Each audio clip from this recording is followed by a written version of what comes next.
Días, soy Manuel Gómez Larrocha, residente cuarto año del servicio de anestesiología de aquí del hospital, y hoy vamos a hablar brevemente sobre el manejo anestésico del paciente con dispositivo de asistencia ventricular izquierda en cirugía no cardíaca. Este es el índice que seguiremos durante la presentación. A modo de introducción, los dispositivos de asistencia ventricular izquierda se pueden indicar como puente al trasplante cardíaco, puente a candidatura al trasplante, puente a recuperación o como terapia destino. Aquí en nuestro centro los dispositivos que se implantan son como terapia destino. Su indicación es una insuficiencia cardíaca refractaria o terminal, una vez agotadas todas las alternativas terapéuticas convencionales, como pues el tratamiento farmacológico, la terapia de resincronización cardíaca, una revascularización coronaria y la sustitución reparación de alguna valvulopatía si el paciente tuviese. En España, desde 2007 a 2020, se han implantado 263 dispositivos de asistencia ventricular en 22 hospitales. El 30% fue puente al trasplante, el 42% puente a la candidatura, un 1% puente a la recuperación y el 27% como terapia de destino. La supervivencia total a los 6, 12 y 24 meses fue del 79, 74 y 69% respectivamente, y la que mejores números consiguió fueron las asistencias izquierdas de flujo continuo. Y como principales complicaciones que presentaron fueron infecciones, el 37%, hemorragias, sobre todo gastrointestinales, como veremos más adelante, el 35%, neurológicas en el 29% y una disfunción del dispositivo en el 17%. Con estos datos tan positivos y este aumento de la supervivencia, hay una tendencia cada vez mayor de pacientes a los que se les ha implantado el dispositivo y que por lo tanto se presentarán a una cirugía no cardíaca en algún momento. Por lo que los anestesistas debemos comprender la fisiología y estar preparados para un buen manejo perioperatorio de esta población. Y para ello es esencial comprender la fisiología básica y la dependencia de estos pacientes y con el dispositivo de asistencia ventricular izquierda a la precarga y su sensibilidad a la poscarga. Este es uno de los conceptos que iremos repitiendo en la presentación. Los componentes de la bomba son 4 básicamente.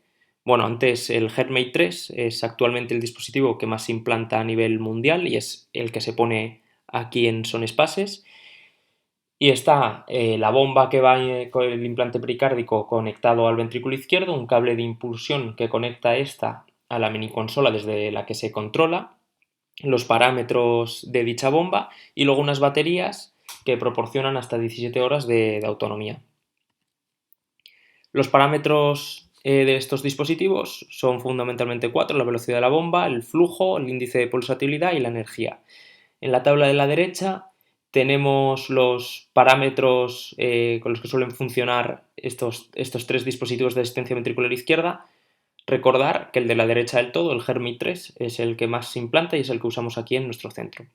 La velocidad de bomba suele tener unos valores entre 4.800 y 6.500 revoluciones por minuto, que podremos ir ajustando según el momento de la cirugía y según la hemodinámica que presente el paciente. El flujo de la bomba, que se calcula utilizando la energía del dispositivo, la velocidad y el hematocrito, que nosotros lo deberemos introducir en el dispositivo según la muestra de sangre, y lo tendremos que cambiar cuando haya variaciones mayores del 5%, si no, no habría que cambiarlo. Y dado que esto es un valor calculado, no es un parámetro fiable para determinar el gasto cardíaco. Esto lo debemos determinar de manera invasiva, con una monitorización hemodinámica invasiva. Luego tenemos el índice de pulsatilidad, que lo que representa es la variación del flujo de la bomba a lo largo del tiempo.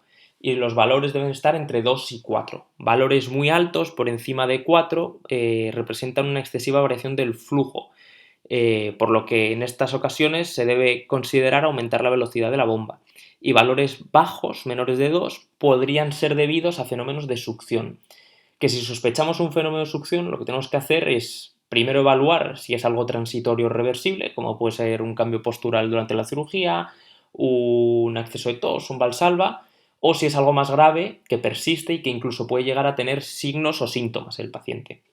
En este caso debemos identificar y tratar la causa subyacente, que suele ser una hipovolemia, un sangrado o una disfunción del ventrículo derecho, analizar el índice de pulsatilidad, que como hemos dicho, en estos fenómenos va a bajar, y realizar una ecocardiografía para valorar esa precarga del ventrículo izquierdo.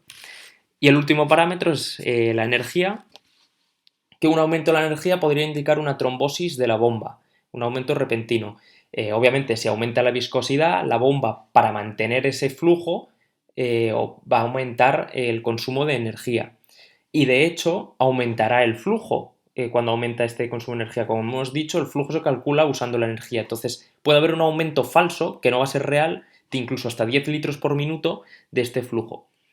Lo que tenemos que tener en cuenta sobre todo es si ha sido un aumento progresivo, que ha sido a lo largo de días, que esto puede indicar una trombosis por fibrinógeno, con lo cual podríamos hacer una fibrinólisis del dispositivo, o si es un aumento que ha sido repentino, muy corto en el tiempo, en horas. En este caso esto es una emergencia y requerirá un recambio de bomba, no se puede realizar una fibrinólisis.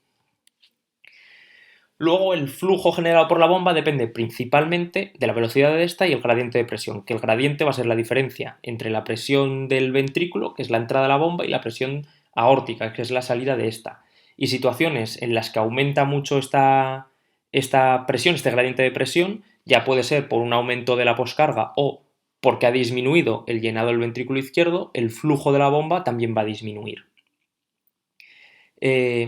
Luego aquí lo dejo un poco más extendido, pero básicamente el índice de pulsatilidad está inversamente relacionado con la cantidad de asistencia que proporciona nuestro dispositivo de asistencia ventricular izquierda. Índices de pulsatilidad alto lo que nos van a indicar es un llenado ventricular mayor con una mayor pulsatilidad, es decir, la DAVI está dando menos apoyo a la contractilidad nativa del corazón. Y con índices bajos, lo contrario, menos llenado ventricular y menor pulsatilidad. Es decir, que la DAVI está dando mayor soporte de descarga a ese ventrículo. Y como habíamos dicho antes y repetimos, los pacientes con DAVI tienen una fisiología muy dependiente de precarga y muy sensible a la poscarga. Y esta sensibilidad a la poscarga lo que quiere decir al final es que ante un aumento de resistencias sistémicas, una hipertensión abrupta, lo que puede hacer es que disminuya el flujo. En estos casos habrá que valorar si hay que aumentar la velocidad, las revoluciones por minuto, o si tendremos que intentar bajar esa poscarga.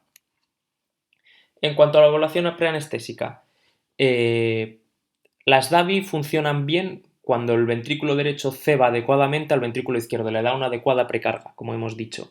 Por lo tanto, va a ser esencial una evaluación preoperatoria de la función del ventrículo derecho, valorar si hay taquiarritmias ventriculares y el grado de hipertensión pulmonar que tiene nuestro paciente.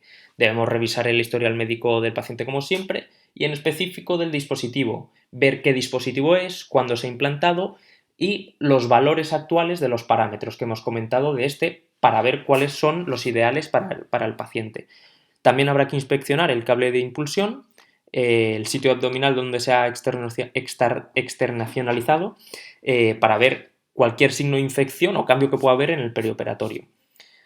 Se hará una analítica sanguínea, un hemograma, una bioquímica y una coagulación como siempre y sobre todo tenemos que también incluir la función renal y hepática y parámetros de hemólisis, si lo consideramos, que ya veremos más adelante. Y una ecocardiografía transesofágica, porque al final esto nos va a hablar de la posición de la cánula, de la función valvular y de la función del ventrículo derecho, como hemos dicho.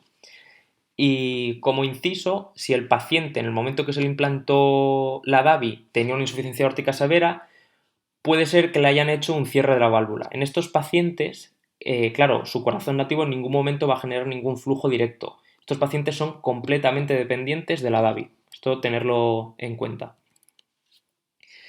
Después, hasta el 40% de los pacientes con estos dispositivos tienen también un marcapasos o un DAI, un dispositivo automático implantable, un desfibrilador automático implantable, perdón, que de cara a la cirugía habrá que desactivarlo de manera planificada, ya que puede haber descargas inapropiadas por el bisturí, y el marcapasos habrá que reprogramarlo de modo que estimule de manera asincrónica, ya sea VC0 o D00, o colocar un imán en su caso. Habrá que hacer una monitorización electrocardiográfica de las 5 derivaciones y aplicar parches de desfibrilación con adhesivos externos durante la inactivación de estos dispositivos.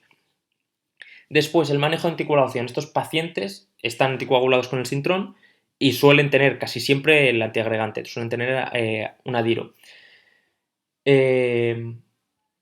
Primero recordar que en estos pacientes tienen un riesgo hemorrágico alto ya de por sí por el empleo de estos anticoagulantes y estos antiagregantes. Además, estos pacientes suelen presentar un riesgo de sangrado también aumentado porque con estos dispositivos, con un flujo continuo que se genera, suelen tener una angiogénesis a nivel capilar, sobre todo a nivel gastrointestinal y intracerebral, lo que da lugar a malformaciones arteriovenosas, por lo que tienen más riesgo de sangrado, tanto gastrointestinal, como he dicho, como intracerebral. De hecho, una de las complicaciones que suelen tener son hemorragias.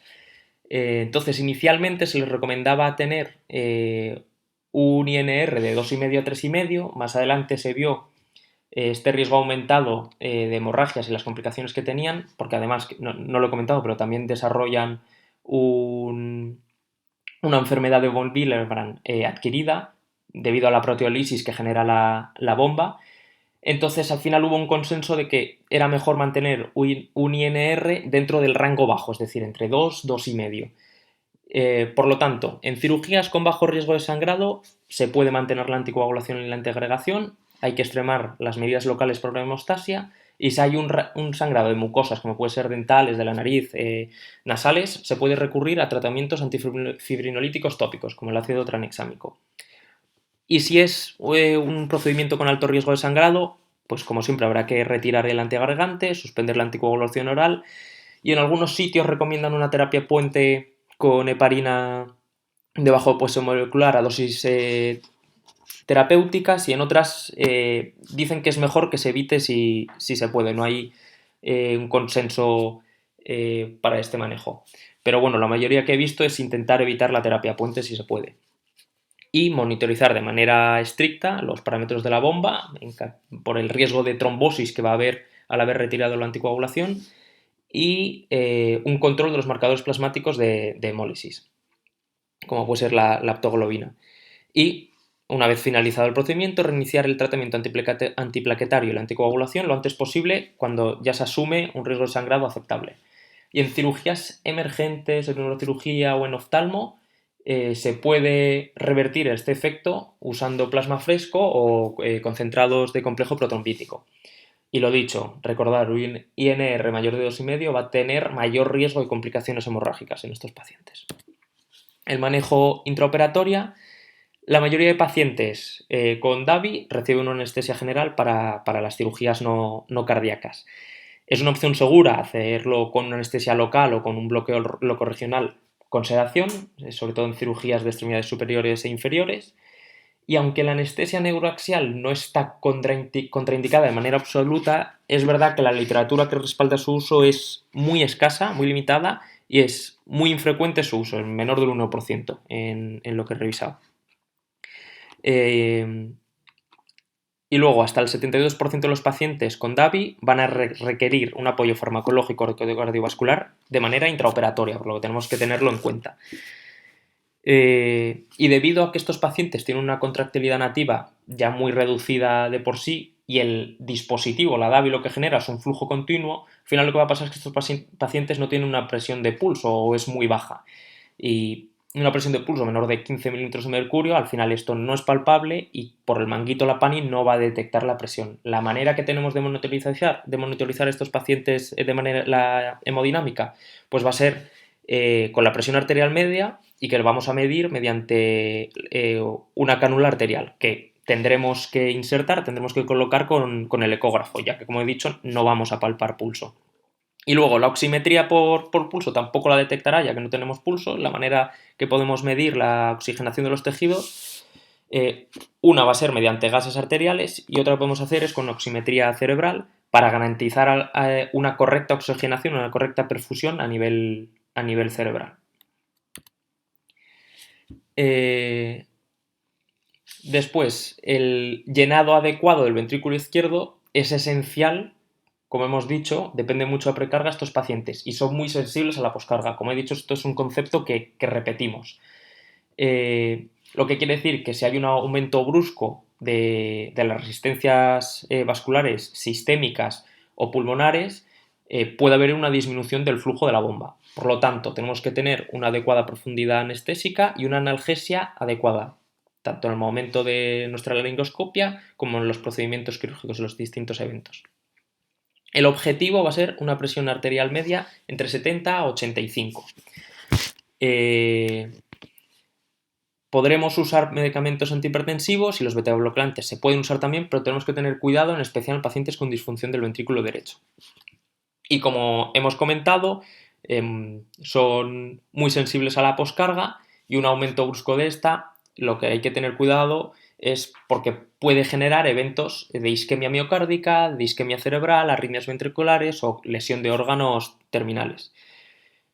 Y como repetíamos todo el rato, depende mucho la precarga. Y los factores críticos de esto va a ser el estado del volumen intravascular, la posición del paciente, si su colocación es necesario que vaya en posición de silla de playa, si tiene que ir con un Trendelenburg inverso, un anti-Trendelenburg, también nos reducirá nuestra precarga, el abordaje quirúrgico, si es laparoscópico, que nunca sea una presión de insuflación mayor de 15, las arritmias o la función o poscarga del ventrículo derecho, que para evitar ese aumento de la poscarga del ventrículo derecho ya sabemos que lo que tenemos que evitar es una acidosis, una hipercapnia, una hipoxia o una hipotermia.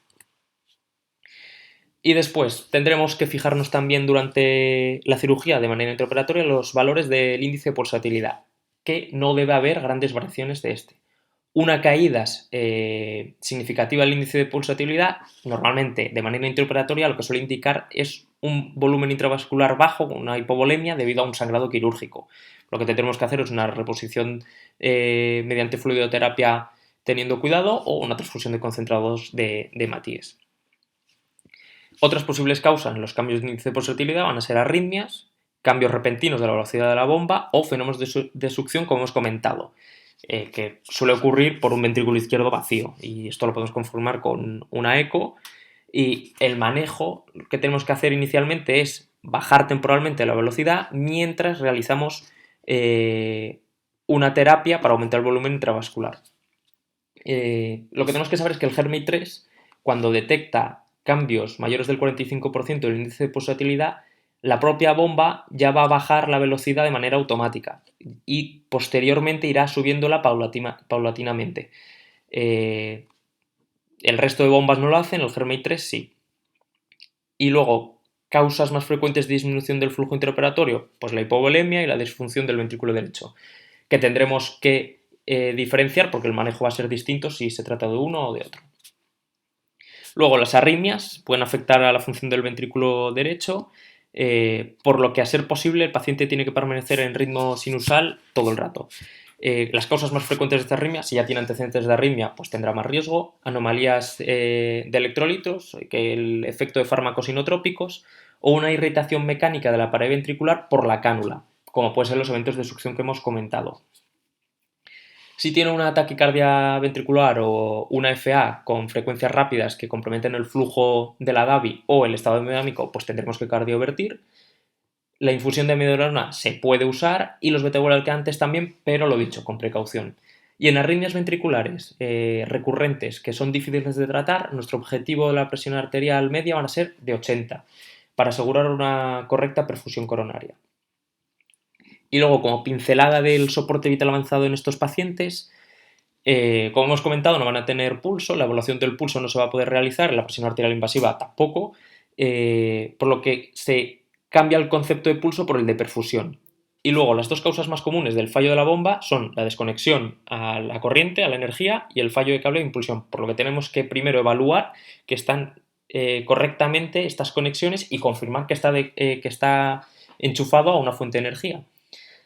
Inicialmente, cuando se empezaron a implantar, se decía que se desaconsejaba de una manera relativa las compresiones torácicas si no eran necesarias, y era algo controvertido, pero finalmente la verdad que hay un consenso que obviamente el riesgo-beneficio, pues que es mayor realizar estas compresiones, porque el daño por no realizarlas va a ser mayor. Y una vez finalizadas las maniobras de RCP de compresiones, hay que evaluar con una ecografía transesofágica la correcta posición de la cánula o si se ha desplazado para colocarla de nuevo. Y en el manejo posoperatorio, pues se debe tener cuidado, como siempre, en que no haya grandes cambios hemodinámicos, como puede ser la hipertensión, la taquicardia, tanto en la extubación como en la recuperación posoperatoria, para que el dispositivo mantenga una correcta función. El marcapasos ADAI, si hemos reconfigurado o desactivado estos, pues se tendrán que reprogramar de nuevo inmediatamente. Y los pacientes, si ha sido un procedimiento de bajo riesgo menor, se podría ir al despertar, pero en cirugías ya mayores tendría que ir a una unidad de cuidados críticos. Y como os he dicho, el ventrículo derecho al final es la clave también de todo, entonces hay que evitar situaciones en las que puede haber un momento de poscarga de este que haría que se cebe y disminuiría la precarga del ventrículo izquierdo. Evitar, como sabemos, hipoxia, hipercapnia, acidosis e hipotermia.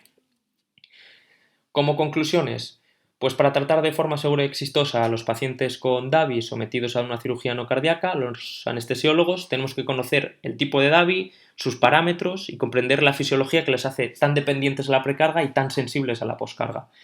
Luego un manejo perioperatorio destinado a optimizar el volumen intravascular y la función del ventrículo derecho, y un manejo de estas resistencias vasculares sistémicas dentro de los rangos adecuados para que funcione el dispositivo. Y para todo ello es esencial un manejo multidisciplinar perioperatorio. Esta es la bibliografía que he usado para la presentación y nada, muchas gracias.